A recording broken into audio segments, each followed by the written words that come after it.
अस्सलाम वालेकुम फ्रेंड्स एक नई वीडियो के साथ मोहम्मद इकबाल। आज की इस वीडियो में हम देखेंगे पॉलीमॉर्फिज्म। पॉलीमॉर्फिज्म क्या है, इसकी कितनी टाइप्स हैं, ये हम देखेंगे। उसके साथ हम इसको कोड करके भी देखेंगे। ये सारी चीज़ें आज के हमारे इस लेक्चर में चलती रहेंगी हमारे साथ। Polymorphism means having many forms. Polymorphism का मतलब है बहुत सारी शक्लें होना, बहुत सारी फॉर्म्स होना। व्हेन द सेम एंटिटी, यानी एंटिटी सेम है, वो चेंज नहीं हुई, एंटिटी चेंज नहीं हुई, लाइक फंक्शन है, ऑब्जेक्ट है, वो चेंज नहीं होगा, वो सेम ही रहेगा। बिहेव्स डिफरेंटली, लेकिन वो अपना काम जो है वो मुख्तलिफ तरीके से करे, उसके फंक्शन चेंज हो जाए, उसका बिहेवियर चेंज हो जाए इन डिफरेंट सिनारियो, मुख्तलिफ सिनारियो में वो मुख्तलिफ तरीके से काम करने लग जाए, तो दिस इज कॉल्ड पॉलीमॉर्फिज्म। आप रियल लाइफ में देख लें, जैसे एक पर्सन है, वो सेम टाइम उसकी डिफरेंट करेक्टरिस्टिक्स हो सकती है डिफरेंट टाइम में, लाइक जैसे डिफरेंट सिनारियो में, लाइक जैसे एक इंसान आदमी है, वो बाप भी है, हस्बैंड भी है, एम्प्लॉय भी है, और भी बहुत सारी उसके शिप्स हैं। तो लिहाजा एंटिटी सेम, लेकिन वो बिहेव कर रहा है डिफरेंट सिनारियो में, डिफरेंट बिहेवियर परफॉर्म या डिफरेंट एक्शन परफॉर्म कर रहा है। एंटिटी सेम रहे, वो एंटिटी चेंज नहीं होगी, उसके बिहेवियर चेंज हो जाएंगे डिफरेंट सिनारियो में, मुख्तलिफ सूरत हाल में मुख्तलिफ तरीके से बिहेव कर रहा हो, तो दिस इज कॉल्ड पॉलीमॉर्फिज्म। आइए ज़रा इसकी टाइप्स को देख लेते हैं। बेसिकली हमारे पास दो तरह की टाइप्स होती हैं पॉलीमॉर्फिज्म की, उसमें कंपाइल टाइम पॉलीमॉर्फिज्म है और run time polymorphism. Compile time में आप देख सकते हैं हमारे पास फंक्शन ओवरलोडिंग है और ऑपरेटर ओवरलोडिंग है, और रन टाइम में हमारे पास वर्चुअल फंक्शन और फंक्शन ओवरराइडिंग है।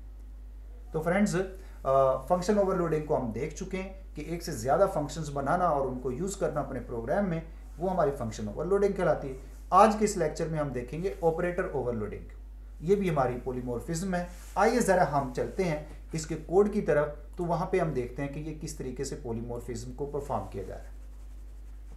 फ्रेंड्स, आप यहाँ पे देख सकते हैं मैंने एक क्लास बनाई है ऑपरेटर ओवरलोड के नाम से, और इसके प्राइवेट एरिया में जाके मैंने दो वेरिएबल लिए हैं ए और बी के, इंटीजर टाइप के। उसके बाद पब्लिक एरिया में गया हूँ और यहाँ पे मैंने इस क्लास का कंस्ट्रक्टर क्रिएट किया है जो कि इनिशियलाइज कर रहा है हमारे ए और बी को 0 0 से, क्योंकि हमने x पैरामीटराइज किया और इसको 0 दिया है, y पैरामीटराइज किया और इसको भी 0 दे दिया है, तो ये x आगे 0 a को दे देगा और ये y आगे 0 b को दे देगा।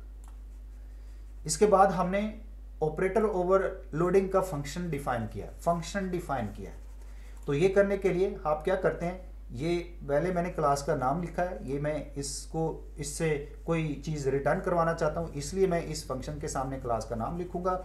उसके बाद आप ऑपरेटर का कीवर्ड लगाते हैं और फिर उसके बाद जिस ऑपरेटर को आप ओवरलोड करना चाहते हैं वो हम उस ऑपरेटर को यहाँ पे मेंशन कर देते हैं। फ्रेंड्स, यहाँ पे ज़हन में रहे कि हम पॉलीमॉर्फिज्म के लिए ऑपरेटर ओवरलोडिंग का काम करें, यानी हम ऑपरेटर ओवरलोडिंग के जरिए से पॉलीमॉर्फिज्म का काम करें। तो यहाँ पे हम प्लस के ऑपरेटर को ओवरलोड कर रहे हैं जो कि हमारा बाइनरी ऑपरेटर है। उसके बाद इसको हमने पैरामीटराइज भी करना है, हम इसको एक ऑब्जेक्ट का एड्रेस पैरामीटराइज करें। ऑब्जेक्ट का एड्रेस, ये हमारा ऑब्जेक्ट है और यहाँ से हमने सामने एड्रेस ऑपरेटर लगा दिया, तो इसका मतलब ये है कि ये ऑब्जेक्ट हमसे किसी ऑब्जेक्ट का एड्रेस ले रहा है। क्यों ले रहा है ये आगे चल के हम इसको बताएंगे ये क्यों ले रहा है। बहरहाल ये हमसे किसी ऑब्जेक्ट का एड्रेस लेगा।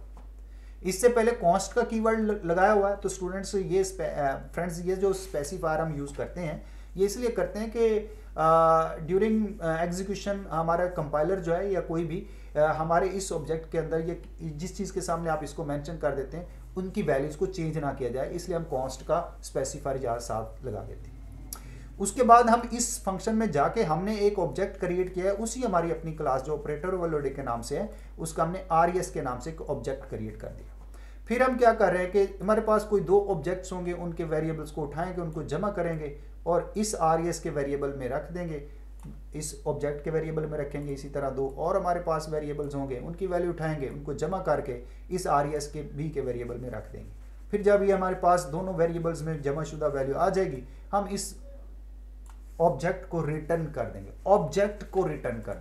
फ्रेंड्स, यहाँ हम ऑब्जेक्ट को, उसके बाद हमने इसी क्लास के अंदर एक फंक्शन भी बनाया हुआ है डिस्प्ले के नाम से, और यहाँ पे हम क्या कर रहे हैं कि यहाँ हमारे पास जो वैल्यूज आएंगी जमा होकर हम उनकी वैल्यू शो करवा रहे हैं और इस तरह बी की वैल्यू शो करवा रहे हैं, साथ दरम्यान में ये मैसेज प्लस का सिंबल भी शो करवा रहे हैं। तो फ्रेंड्स हमारी ये ऑपरेटर ओवरलोडिंग की इतने ही है, क्लास है, यहाँ पे ये एंड हो रही है। इससे आगे मेन में चलते हैं। आइए जरा यहाँ फ्रेंड्स सारा काम यहाँ से शुरू हो रहा है और यहाँ पे हमने देखना है कि ये किस तरीके से अपना ये एग्जीक्यूशन होगी और ये सारा काम किस तरीके से चलेगा। आइए यहाँ पे हम सबसे पहले देखते हैं, क्लास का नाम मेंशन किया और यहाँ पे ऑब्जेक्ट क्रिएट किया C1 के नाम से। राइट साइड पे फ्रेंड्स आप यहाँ पे देख सकते हैं कि मैंने यहाँ पे ये ऑब्जेक्ट C1 के नाम से बनाया है। आप जानते हैं कि जब भी हम किसी क्लास का ऑब्जेक्ट क्रिएट करते हैं तो उस क्लास के अंदर जितनी चीज़ें होती हैं वो सारी उस ऑब्जेक्ट के अंदर आ जाती हैं। मैंने यहाँ पे सिर्फ वेरिएबल के नाम मेंशन किए, जबकि हमारी इस क्लास में एक डिस्प्ले का फंक्शन भी है, वो भी इस ऑब्जेक्ट में लाजमी तौर पे होगा। हमें चूंकि ज़्यादा इससे कंसर्न है इसलिए मैंने ये वेरिएबल के नाम लिखे। तो बहरहाल इस C1 का ये हमारे पास ये ऑब्जेक्ट है, इसको हमने बनाया और इसके A में ये जो 6 है ये जाके A में स्टोर होगी। कैसे? ये जब आप ऑब्जेक्ट क्रिएट करते हैं तो आप जानते हैं कि कंस्ट्रक्टर ऑटोमेटिकली कॉल हो जाता है, तो लिहाजा ये 6 जो है वो पहला ये x के पास जाएगा और x आगे a को दे देगा। अब a में 6 स्टोर हो जाएगा। इस तरह जो 15 है ये 15 y के पास जाएगा, y आगे b को दे देगा, तो b में 15 स्टोर हो जाएगा। तो इस तरीके से फ्रेंड्स ये इन वेरिएबल्स में वैल्यूज आपकी स्टोर हो जाएगी। आगे चलते हैं। आगे हमने एक और ऑब्जेक्ट क्रिएट किया C2 के नाम से। आप फ्रेंड्स यहाँ पे देख सकते हैं ये C2 के नाम से हमारा ऑब्जेक्ट बन गया। अब ये भी जब ऑब्जेक्ट क्रिएट होगा तो ये आपका कंस्ट्रक्टर ऑटोमेटिकली कॉल हो जाएगा। अब ये ऑब्जेक्ट 2 का कंस्ट्रक्टर है। अब यहाँ पे ये क्या होगा कि 4 वैल्यू जाएगी x के पास और C2 के a के वेरिएबल में ये x आगे a को दे रहा है, तो C2 के a के जो वेरिएबल है उसमें ये आपकी 4 स्टोर हो जाएगी। इस तरह 10 जाएगी y के पास, ये y के पास आएगी और y आगे दे रहा है b को और ये b में जाके ये स्टोर हो जाएगी। तो यहाँ पे आप देख सकते हैं 10 यहाँ पे b में स्टोर हो गई। ये बात ज़हन में रहे फ्रेंड्स कि यह ऑब्जेक्ट डिफरेंट है, ऑब्जेक्ट डिफरेंट है। बहरहाल आगे चलते हैं जी अगली लाइन को। ये लाइन हमारी हो गई, इससे अगली लाइन को देखते हैं। इससे अगली लाइन पे हमने क्या किया फ्रेंड्स, सारा प्रॉब्लम सारा मसाला यहाँ पे ही है, इसको जरा गौर से समझिएगा। यहाँ पे क्या हो रहा है, यहाँ पे हम क्या कर रहे हैं, उसी क्लास का जो ऑपरेटर ओवरलोड के नाम से हमने लिए उसका ऑब्जेक्ट क्रिएट कर रहे हैं C3 के नाम से। फ्रेंड्स ये हमारे पास लास्ट पे ये C3 पड़ा हुआ है, हमने इसका एक ऑब्जेक्ट क्रिएट कर लिया। अब क्या कर रहे हैं, हम इसमें जमा करके रख रहे हैं किसको, C1 और C2 को, यानी C1 और C2 को हम जमा कर रहे हैं और उनका रिजल्ट C3 में स्टोर करें। स्टूडेंट यही जो प्रॉब्लम है यहाँ पे है, यही बात समझने वाली, यही क्रिटिकल चीज है जो आपको समझानी है। पूरा लेक्चर इसी के लिए बनाया गया। आप जानते हैं कि जो आपका प्लस का सिंबल होता है, ये प्लस का जो ऑपरेटर है ये आपका बाइनरी ऑपरेटर है और ये न्यूमेरिकल वैल्यूज को प्लस करता है, ना कि ऑब्जेक्ट्स को प्लस करता है। आप कभी नहीं देखेंगे आपका प्लस का ऑपरेटर ऑब्जेक्ट्स को जमा कर, ये न्यूमेरिकल वैल्यू आपके रियल नंबर हो, फ्लोट, आपके इंटीजर हो, ये जो भी हो उनको जमा कर देगा, ये ऑब्जेक्ट्स को नहीं करता, किसी एंटिटी को नहीं करता। तो लिहाजा यहां पे हम क्या कर रहे हैं, हम ऑब्जेक्ट को जमा करवा रहे हैं इससे। हम ये कह रहे हैं भाई आपने इन ऑब्जेक्ट को भी जमा करना है, तो ये हम उससे एडिशनल काम करवा रहे हैं। ये अपना काम करेगा, आप इसको न्यूमेरिकल वैल्यूज दे देंगे ये वो करेगा, इसका ये जो बिहेवियर है ये चेंज नहीं होगा, लेकिन हम इससे एडिशनल बिहेवियर उसका ले रहे हैं, उससे एडिशनल एक काम ले रहे हैं। हम क्या काम ले रहे हैं, हम कह रहे हैं भाई आप ऑब्जेक्ट्स को भी जमा करो, तो ये हम उससे करवाना चाहते हैं। जब हमने इससे ये काम करना है तो फिर हमें इसको ओवरलोड करना पड़ेगा। हम इसको एक एडिशनल टास्क दे रहे हैं तो फिर हमें इसको ओवरलोड करना पड़ेगा। तो लिहाजा फ्रेंड्स जब ये आपकी ये स्टेटमेंट का एग्जीक्यूट होगी तो आपका ये ऑपरेटर ओवरलोड का जो फंक्शन आपने डिफाइन किया हुआ है ये ऑटोमेटिकली कॉल हो जाएगा और काम करना शुरू कर देगा। होगा क्या, होगा ये फ्रेंड्स कि ये इसमें हम सबसे पहले तो ये कर रहे हैं कि इसको हम किसी ऑब्जेक्ट का एड्रेस दे रहे हैं। ये बजाते खुद हमारे पास एक ऑब्जेक्ट है OBJ, लेकिन ये हमसे एड्रेस मांग रहा है। किसका एड्रेस मांग रहा है, सवाल ये। हमारे पास दो ऑब्जेक्ट हैं C1 और C2 के नाम से, हमारे पास दो है। अब ये क्या करेगा, ये ऑब्जेक्ट OBJ ये C1 का एड्रेस ले लेगा। C1 का एड्रेस फॉर एग्जांपल है जी हमारे पास 0x01 और C2 का एड्रेस है 0x02, तो ये दोनों के एड्रेस ले लेगा। आप इसे ये भी कह सकते हैं कि ये जो OBJ का हमारा ऑब्जेक्ट है इसके वो एड्रेस हो जाएगा जो C1 का एड्रेस है और C2 का एड्रेस है। फ्रेंड्स यहां बात समझने वाली है, जब भी कोई चीज किसी दूसरे का एड्रेस लेती है तो उस एड्रेस पे जो चीज पड़ी होती है वो उसकी भी बन जाती है। दोबारा रिपीट करता हूं, जब भी कोई चीज किसी सेकंड चीज का एड्रेस लेती है, होल्ड करती है, तो उस एड्रेस पे जो चीज पड़ी होती है वो उसकी बन जाती है, उसकी भी बन जाती है। तो लिहाजा अब ये जो ओबीजे का ऑब्जेक्ट है ये एड्रेस ले रहा है C1 और C2 का, तो इसका मतलब ये हुआ कि C1 के ऊपर जो चीजें पड़ी हैं वो इसकी हैं और C2 के ऊपर जो चीजें पड़ी हैं वो इसकी हैं। तो कैसे, ये जरा इसको देखिएगा, हम इसको जरा डिजाइन करके देखते हैं कि यहां पे हमारे पास A है और दूसरा हमारे पास B है। तो लिहाजा अब होगा क्या फ्रेंड्स, होगा ये कि आपके जो वेरिएबल्स होंगे, मसलन C1 पे एक A का वेरिएबल पड़ा है, C2 पे भी A का वेरिएबल पड़ा है, वो भी इसका हो जाएगा। B1 पे वेरिएबल पड़ा है, वो भी इसका हो जाएगा, C2 पे सॉरी, और C2 पे B का दूसरा भी वेरिएबल पड़ा है, वो भी इसी का हो जाएगा। यानी ये वेरिएबल इसके हो जाएंगे, ये वैल्यूज इसके पास आ जाएंगे। अब ये इसकी मलकियत हो गई, उनके पास हैं लेकिन ये उनको शेयर कर रहा है, ये वैल्यूज अब उसके पास भी आ गई। ए में जो वैल्यू पड़ी है, बी में जो वैल्यू पड़ी है वो इसके पास आ जाएगी। मसलन ये आप देख सकते हैं, ये C1 का ऑब्जेक्ट है, उसमें 6 पड़ा हुआ है, ये इसकी वैल्यू आ जाएगी। और ये C2 का ऑब्जेक्ट ए है, वेरिएबल ए है, ये इसके अंदर आ जाएगी। इसी तरह C1 का जो ऑब्जेक्ट है उस पर बी की वैल्यू 15 है, वो भी इसके अंदर आ जाएगी। और C2 पे जो बी की वैल्यू 10 है वो भी इसके अंदर आ जाएगी।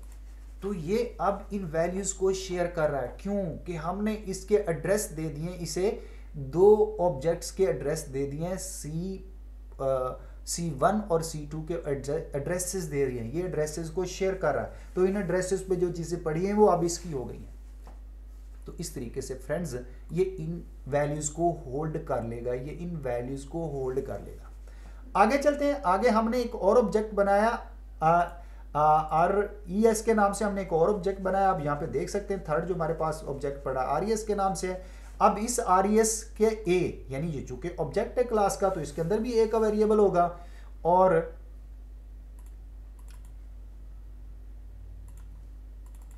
इसके अंदर भी A का वेरिएबल होगा। आप देख सकते हैं यहाँ पे A का वेरिएबल है और इसके अंदर B का वेरिएबल भी होगा। यहाँ पे भी आप देख सकते हैं ये दोनों वेरिएबल यहाँ पे पड़े हुए हैं, ये दोनों यहाँ इसके अंदर आ जाएंगे।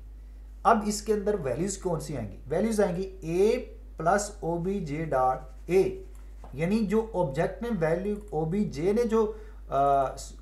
ने जो वैल्यूज उठाई हैं उन वैल्यूज को जमा करो, दोनों A की वैल्यूज को जमा करो और RES में स्टोर कर दो। अब आप फ्रेंड्स इनको जमा करें, ये देख सकते हैं आप इनको जमा करें 6 और 4 को, तो ये 10 बनता है। तो यहाँ पे ये देख सकते हैं आप, यहाँ पे ये 10 आ गया। इसी तरह यहाँ पे अगली जो स्टेटमेंट है हमारे पास ये है B प्लस OBJ.B। तो अगेन हम कह रहे हैं भाई दोनों B को आप जमा करो और जो रिजल्ट बनता है वो आप RES के B में स्टोर कर दो। तो आप फ्रेंड्स यहाँ पे देख सकते हैं ये 15 और 10 को जमा करें तो 25, ये 25 आपका यहाँ पे शो हो रहा है। तो इस तरीके से RES में ये वैल्यूज आ जाएंगी। आगे चलेंगे, अब हमारे पास RES में वैल्यूज आ गई जमा होके, तो हमने रिटर्न कर दिया RES को, यानी इस ऑब्जेक्ट को हमने रिटर्न कर दिया। ये जो हमारे पास ऑब्जेक्ट है RES का, इसको हमने रिटर्न कर दिया। अब ये वैल्यूज रिटर्न हो जाएंगी, ये रिटर्न होके जाएंगी किसके पास, ये जाएंगी इस C3 के पास, यानी इस C3 के पास जाएंगी। तो RES में जो वैल्यूज हैं ये वाली वैल्यूज आपकी, आप ये वाली वैल्यूज ये आप देख सकते हैं कि नीचे ये वही A और B यहाँ पे भी आ गई और सेम वैल्यूज आपकी यहाँ पे भी वही सेम वैल्यूज हैं जो RES में वैल्यूज हैं, ये आपकी C3 में आ जाएगी। तो फ्रेंड्स इस तरीके से ये आपकी वैल्यू C3 में आ गई। उसे आगे देखें, उससे आगे लिखा हुआ है C3.display। फ्रेंड्स ये भी बात समझने वाली है, मैंने शुरू में कह दिया था कि आप का जो ऑब्जेक्ट होते हैं उसमें सिर्फ वेरिएबल ही नहीं आते, उसमें जो क्लास के अंदर फंक्शन पड़ा होते हैं वो भी यहाँ पे आ जाते हैं। तो इस क्लास में चूंकि डिस्प्ले का फंक्शन है तो लिहाजा C1 में डिस्प्ले का फंक्शन आ जाएगा, इसी तरह डिस्प्ले का फंक्शन यहाँ C2 में भी आ जाएगा, डिस्प्ले का फंक्शन C3 में भी आ जाएगा, डिस्प्ले का फंक्शन यहाँ पे RES में भी आ जाएगा और डिस्प्ले का फंक्शन यहाँ C3 में भी आ जाएगा। तो लिहाजा हम यहाँ पे ये सभी ऑब्जेक्ट्स के अंदर आपका ये फंक्शन जो डिस्प्ले का पड़ा हुआ है क्लास के अंदर, ये सभी के अंदर आ जाएगा। अब हम किसको कॉल करें? हम कॉल कर रहे हैं जो C3 के अंदर डिस्प्ले का फंक्शन पड़ा है, हम उसको कॉल करें। नोट द पॉइंट फ्रेंड्स, हम ना कि किसी और ऑब्जेक्ट के डिस्प्ले के फंक्शन को कॉल कर रहे हैं, हम कॉल कर रहे हैं जो हमारा C3 के अंदर डिस्प्ले का फंक्शन है उसको कॉल कर रहे हैं। तो लिहाजा ये फंक्शन कॉल होगा। जब ये फंक्शन कॉल होगा तो ये हम कह रहे हैं कि भाई हमें A और B की वैल्यू शो करवाओ, तो यह हमने लिखा हुआ है A और B की वैल्यू शो करवाओ। तो लिहाजा ये जो C3 में A और B की वैल्यूज पड़ी होंगी ये उनको शो करवाएगा, ये किसी और ऑब्जेक्ट की वेरिएबल A और B की वैल्यू शो नहीं करवाएगा। ये जो C3 में वेरिएबल्स की वैल्यूज पड़ी होंगी A और B की, उनको शो करवाएगा। तो फ्रेंड्स ये इस तरीके से ये काम करेगा और ये आपको A और B और दरमियान में प्लस का सिंबल शो करवाएगा और करवा देगा।